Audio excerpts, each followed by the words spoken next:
बहुत समय पहले विद्याधर के वंश में एक राजकुमार जन्मा। नाम था जिमुतवाहन। बचपन से ही वह दयालु, करुणावान था। उसने राजपाट और वैभव को भी त्याग दिया था। जब उसके पिता का देहांत हुआ और राज्य की जिम्मेदारी उस पर आई, तब भी उसने कहा, मुझे सिंहासन नहीं चाहिए। मेरा जीवन तो दूसरों की मदद के लिए है। और वह राजमहल छोड़कर वन चला गया।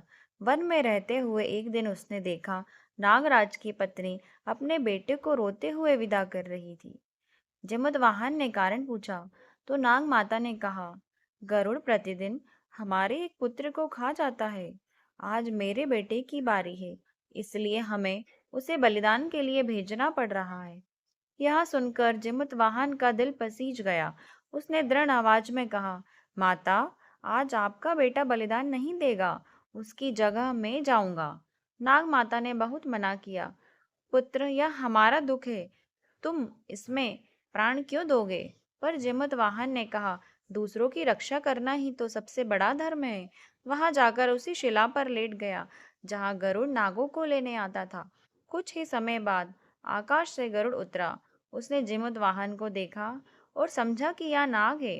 वह उसे पंजों में पकड़ने ही वाला था कि जिमुतवाहन बोला, गरुड़ देव, मैं नाग नहीं हूँ, मैं मनुष्य हूँ। लेकिन मैंने संकल्प लिया है कि आज मैं बलिदान दूंगा ताकि नाग कुमार की जान बचाई जा सके। गरुड़ यह सुनकर चकित रह गया। उसने कहा, मनुष्य होकर भी तुम इतना बड़ा त्याग कर सकते हो। तुम्हारी दया और बलिदान देखकर मैं बहुत प्रभावित हूँ। आज से मैं नागों की बलि लेना हमेशा के लिए छोड़ रहा हूँ। इस तरह जिमुतवाहन ने अपने निस्वार्थ त्याग से पूरे नाग वंश को गरुड़ के भय से मुक्त कर दिया। बहुत समय पहले विदर्भ देश में एक राजा रहता था। उनका नाम था वृहदसेन और उनकी रानी का नाम था मालिनी। राजा रानी के पास सब कुछ था, धन, महल, सम्मान, लेकिन कोई संतान नहीं थी। रानी मालिनी बहुत दुखी रहती थी। हर माँ की तरह उसका भी मन बच्चा गोद में लेने को तरसता था।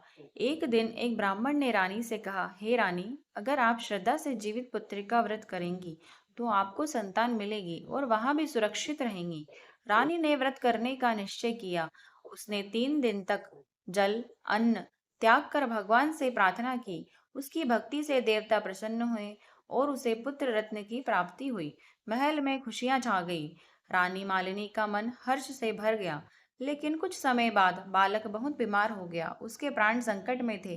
रानी मालिनी फिर से रोती हुई भगवान से बोली, प्रभु, संतान तो दी है, कृपा करके इसकी रक्षा भी कीजिए। उसने एक बार फिर जीवित पुत्री का व्रत किया और पूरी श्रद्धा से उपवास रखा। भगवान ने उसकी प्रार्थना सुनी। भगवान उनकी प्रार्थना से प्रसन्न हुए। बालक की जान बच गई और वह स्वस्थ हो गया। उस दिन से यह व्रत बहुत प्रसिद्ध हो गया। माताएं इस व्रत को करती हैं ताकि उनकी संतान की रक्षा हो और उनके बच्चे लंबी उम्र और सुख पाएं।